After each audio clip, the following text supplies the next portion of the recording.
Hi, welcome to all of you in my next video. In this lecture, we will discuss the physics of thermodynamics. Physics of thermodynamics, is it? Preferentially, in this topic, we will just move around the concept of entropy. As we know from our standards also, entropy is the measure of the disorder of any system, isn't it? Measure of disorder of any system, isn't it? That's what the entropy of a given system means, isn't it? But under physical intuition, how we can carry out this all such here, that's what I mean to say in this lecture. So, in this lecture, I will go around this type of concept, what entropy, of a given system is going to be under different situations, and overall, what we will conclude from this sort of analysis, that's the entropy statement generally regarding the second law of thermodynamics. Entropy statement of second law of thermodynamics. It tells us about the entropy of a given universe. It may either, we just use the notation for entropy, which is delta S, for a given universe, it may either 0 or greater than 0. What it means is that exactly, this is nothing but the entropy statement of second law of thermodynamics. The entropy statement of second law of thermodynamics goes to entropy of a given universe. Either it may be constant or it may increase. Entropy of a given universe never decreases. This is a well-known confirmation from the entropy statement of a given. How we can try to make and analyze this condition? Analyze this statement in a very, simplest way by introducing some example by means of which we can confirm this fact very easily, that is it possible for a given system, whether its entropy remains constant or its entropy may increase. I will just focus on everything regarding the mathematical statement of what actually the entropy statement of a second law of thermodynamics goes to. I will just confine myself over this type of discussion, and I will try to figure out this condition while taking some example by means of which we can figure out this fact very brutally and very elegantly, that this statement and the entropy statement of second law of thermodynamics works, is it? Let us see. In order to look for this type of investigation, I will just take an example here, like suppose I have the two liquids. If I will take the two liquids which are initially at different temperatures, and thereof I just mix them, isn't it? For example, suppose I have a liquid first, it has a mass M1, specific heat S1, isn't it? And it's supposed at a temperature T1. What I'm going to do here, I just take the two liquids, and the information I got in context with the liquid first, it has mass M1, specific heat S1, and it's at a temperature T1. Thereof, I have the liquid second, it has a mass M2, specific heat S2, and it's at a temperature of T2. Is it? What I'm going to do thereof, I just mix them. While on mixing, what will happen here? If I will just make the use of assumption here, suppose the liquid at the temperature T1, the temperature of liquid first, it's greater than the temperature of liquid T2. Sorry, the temperature of the liquid second. Actually, by using this sort of assumption here, it will try to help us to give the better understanding about this issue. That's what exactly the entropy statement of the second law statement goes to. What I am going to do here, I have the two liquids and I just mix them. And by imposing this sort of assumption, by means of this assumption, I will carry on everything under a very pacific way. See, I have the two liquids, I just mix them.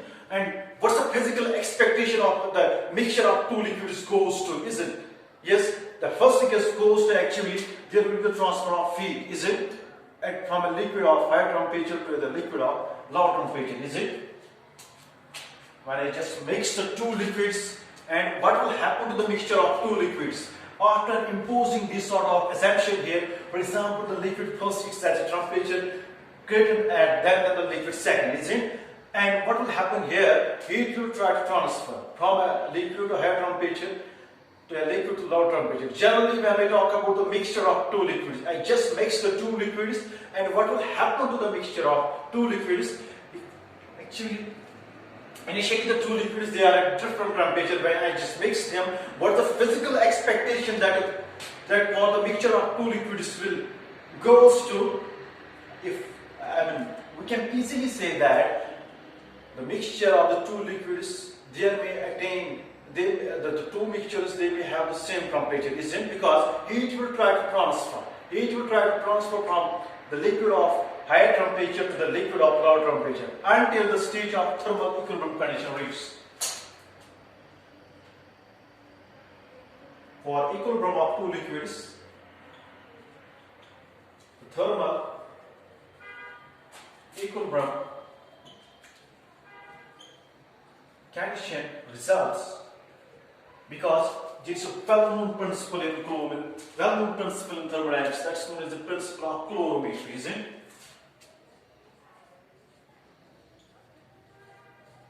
Principle of calorimetry.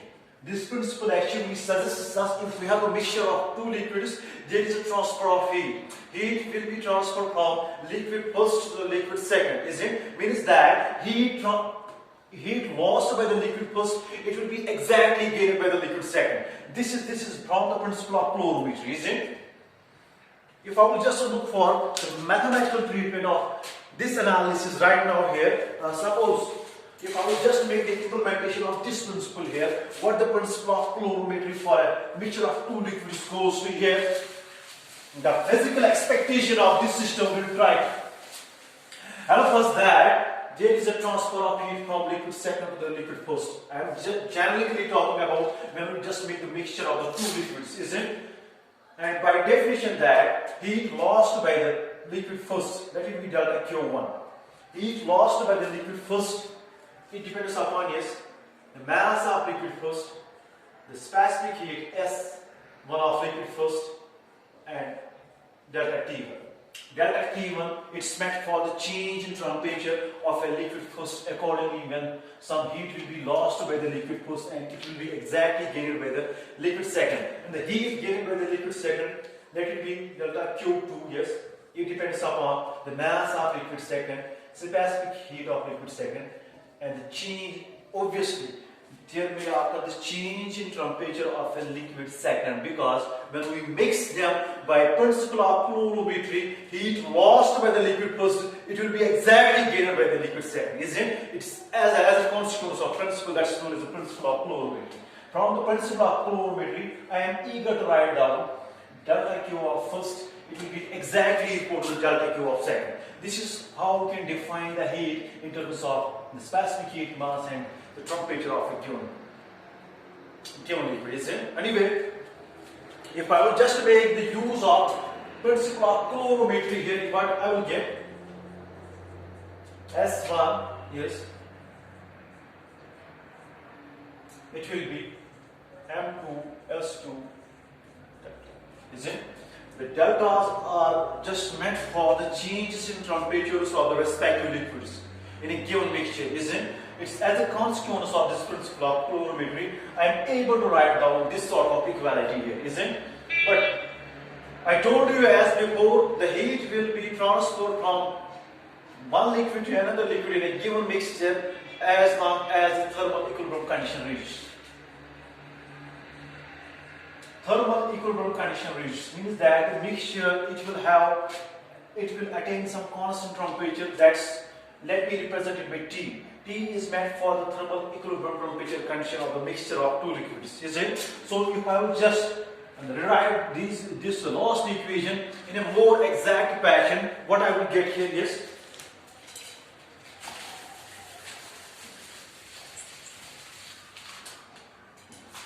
See here, this will be M1, S1, yes. After making the use of this type of assumption and the discussion we made so far, it's actually based on this type of assumption, isn't it? So this is M1, S1, and the temperature, the liquid which is initially at the temperature T1, it will change up to the thermal equilibrium temperature, isn't it? This is a clear expectation from the thermal equilibrium condition. I am just eager to write down this change in temperature. It will go from T1 to T, isn't it? I think it's a very straightforward fact. This is M2, S2, yes. But here, the change in temperature of a liquid first, yes, it will be at temperature T minus T2, isn't it? Because it's wholly compounded on the basis of this assumption that the liquid first is at a greater temperature than the liquid second. And we presume here the equilibrium condition temperature. This equilibrium temperature, it will be always greater than the temperature of the liquid second, isn't it? That's why I just make the use of this equation. I will just make the use of rough calculation by means of which we can easily find out this thing also. The temperature, equilibrium temperature, it's also greater than the temperature of liquid second, isn't it? On the behalf of this assumption here that we figured out so far, that's why I just write down this equilibrium temperature first and there are the temperature of liquid second. And it's true indeed. How? Let me just look for the mathematical treatment of this equation so that we will get some equilibrium temperature in terms of the average temperatures of the mixture of two liquids, and that temperature, it will always come out greater than the temperature of liquid second. Let me do here the further mathematical treatment and just do some mathematical arrangement so that what we will get here is I need to find T in terms of the rest of thermodynamical parameters here. See what I will do is M1 S1 T1 minus M1 S1 is T, it's M2 S2 T minus M2 S2 T2, is it?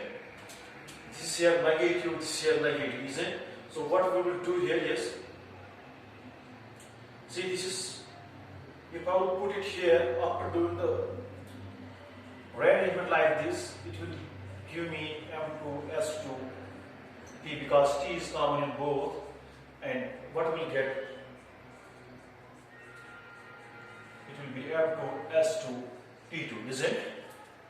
So by this way, from the left hand side of this equation, I got temperature in terms of the parameters that's being inconstant with the two liquids, is it? So how I can write this equilibrium temperature?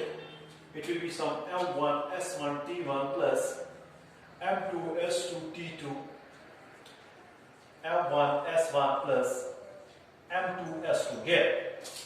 This is actually the thermal equilibrium temperature of the mixture of two liquids. Sometimes the problems are being asked of this type of relation that if we just mix two liquids, what will be, which are initially at the different temperatures, and what will be the equilibrium temperature in terms of the given parameters, is it?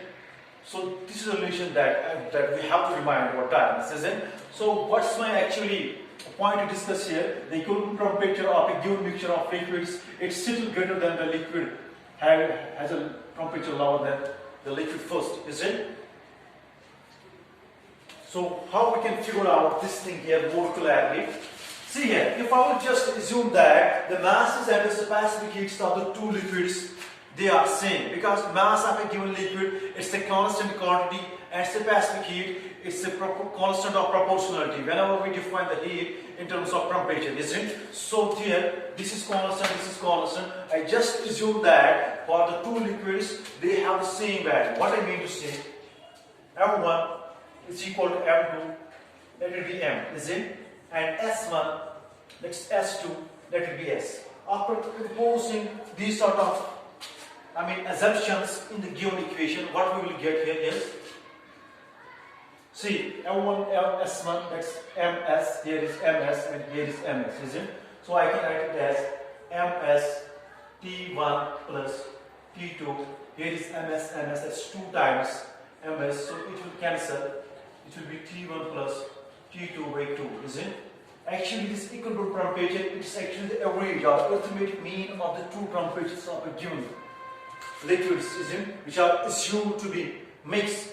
So, suppose I just told you the equilibrium temperature of a given mixture of liquids is still greater than the temperature of the liquid which said, so temperature of the liquid second, isn't it? So, let me roughly, guess it. It works exactly. This sort of assumption also works. How? If I take, suppose T1, it's 30 Kelvin, is it? And T2, it's for example 20 Kelvin, is it? Because I have to take anyway the temperature of liquid second lesser than the temperature of liquid first. So this sort of values, it takes care of everything, is it, under this assumption. So what I will get here is T, it will be as 30 plus 20 by 2, that's 50 over 2, that's 25, isn't it? That's again 25 is actually greater than 20, isn't it? So this assumption here works out correctly, that I'll just make the rough standard of the temperatures of the two liquids by imposing this sort of equation, because it's an outcome of as a principle of calorimetry, and by that type of analysis I'm eager to write down the thermal equilibrium condition temperature of mixture.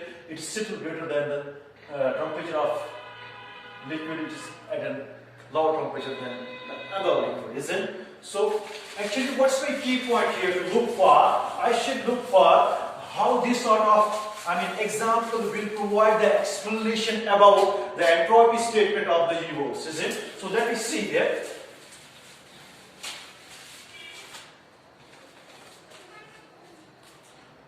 So entropy of a given system is defined as is delta S sum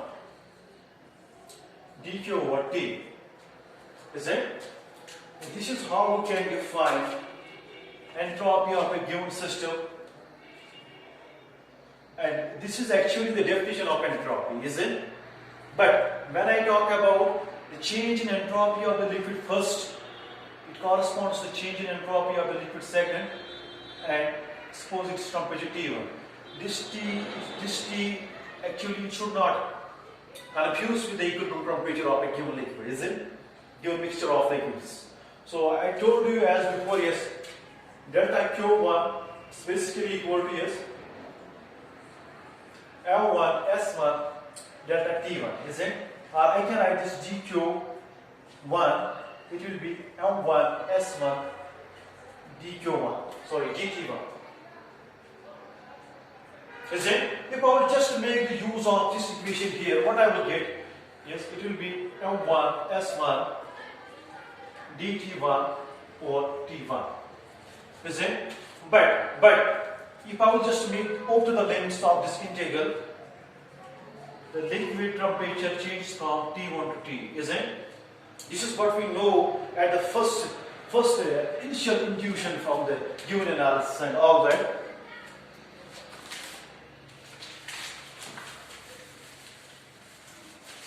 So M is constant, S is constant, I can put outside from the sign of integral, yes, it will be from T1 to T, isn't it? So what I will get here, M1 S1 is, it's actually ln of T1. So it will be T1 to T, isn't it? For a moment, I will just make the use of primal notation so that it should not confuse with the lower limit. So I will just make the use of primal notation here. After all, it's a dummy way of writing, is it? It's a dummy index, because if I will make the use of this primal notation here, I will get the same result. No issues here are. So this will be yes.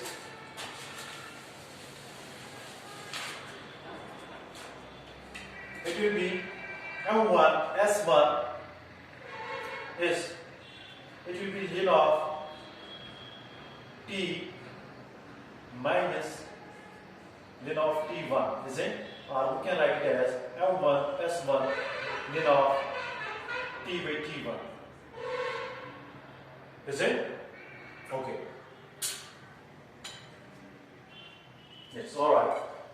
This is actually the change in entropy of a liquid first. Whenever we talk about the entropies, we always write down entropies in terms of change, isn't it?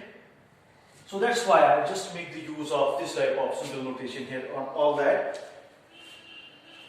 And what will be the entropy of the liquid second? That will be, yes, I don't make the use of this rough calculation here. I will just guess it what should be the form of change in entropy of the liquid second from the above equation. Yes, the change in entropy of the liquid second, it will be, yes, M2 S2 ln of T by T2, is it? And it's true indeed. So what is the net change in entropy here? Yes, what's the net change in entropy? It's delta S2 minus delta S1. It will be M2, yes.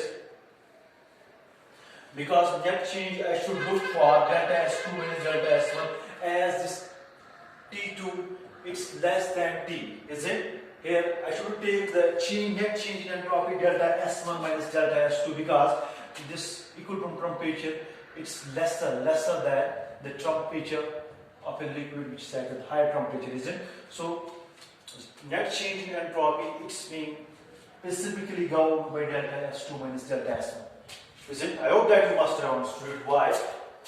So it will be S2 ln of T minus T2 minus M1 S1 ln of T minus T1, isn't it?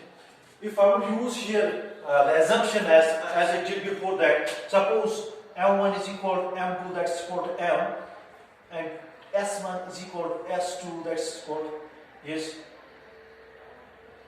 S. Shouldn't confuse the specific heat from the entropy. This capital S is meant for the change in entropy, and the small s is meant for the specific heat of a given liquid, isn't it? So anyway, if I will just make the use of this assumption here, suppose the masses and the specific heats of two liquids are same because both are the constants, isn't it? And we can make this sort of possible, making the use of this sort of possible assumption under this criteria, isn't it? So anyway, what I can write here is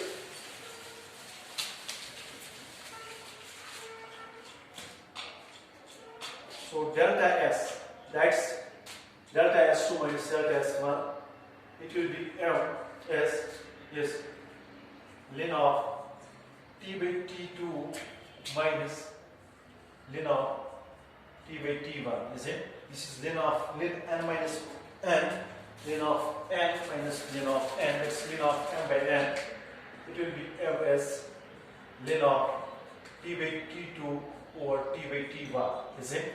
So what we will get here, Ms ln of T1 by T2, is it? This is a net change in entropy. Net change in entropy of the mixture of two liquids which are assumed to have the same mass and specific heats but at the different temperatures. This is a net form of entropy we got here. Yes. What it means thus exactly, yes? See, the net change in entropy is positive. Why? Because T1 is greater than T2. T1 is greater than T2. If we just remind the first assumption here, and in this way, the change in entropy is, the change in entropy is greater than 0, isn't it? This is exactly one of the conditions that the entropy statement of the second law of thermodynamics holds here. This, if you look for this inequality here, the change in entropy must be greater than 0 in a given universe, isn't it? For a universe, change in entropy must be either constant or greater than 0. Means we don't have the entropy change that leads to the decrease in entropy of a given universe. What it means on us exactly here, because under this perception or under this assumption, we got the change in entropy of a net mixture of the liquids that seems to be greater than 0. This goes in favor to the exactly what the statement or what the entropy statement of second law of thermodynamics goes to, isn't it? That entropy of the universe, it never decreases. It either remains constant or it increases, isn't it? So when the entropy of the universe remains constant, entropy of the universe remains constant. What it means? It's known as the death heat of universe. And when the entropy of the universe, it may remain constant, what's a possible process? What's a possible thermodynamic process that happen to occur? That intuition is, I just said that when the entropy of the universe is assumed to be constant, means that change in entropy must be zero. Change in entropy must be zero when entropy is constant, isn't it? What it means to us exactly, if I look for the entropy definition, it's delta S, it's some integral dq over t, isn't it? When this is zero, what it means that exactly? Yes, this dq must be zero, which means q must be constant, isn't it? Means that when the entropy of the universe is assumed to be constant, what's the possible thermodynamic process? That's it should lead to the adiabatic process, isn't it? Because for adiabatic process there is no change in heat from system to surrounding, isn't it? So entropy of the universe leads to the adiabatic process in case when it's assumed to be constant, isn't it? So constant entropy process means that and the process must be happen to occur that's an adiabatic in nature, isn't it? But anyway, actually my key focus attention was how we can make the use of example which explains actually the mathematical statement of, or we can say the entropy statement of thermodynamics, or we can say the universe that entropy of the given universe that's all either constant or it may increase. Entropy of a given universe never decreases, isn't it? And this is the next form of equation which tells us about everything, how it's possible exactly that the change in entropy that's going to be positive, which means that entropy of a given universe increase. This is actually in favor of the entropy statement of the second law of thermodynamics, isn't it? This was all about this issue. Thank you.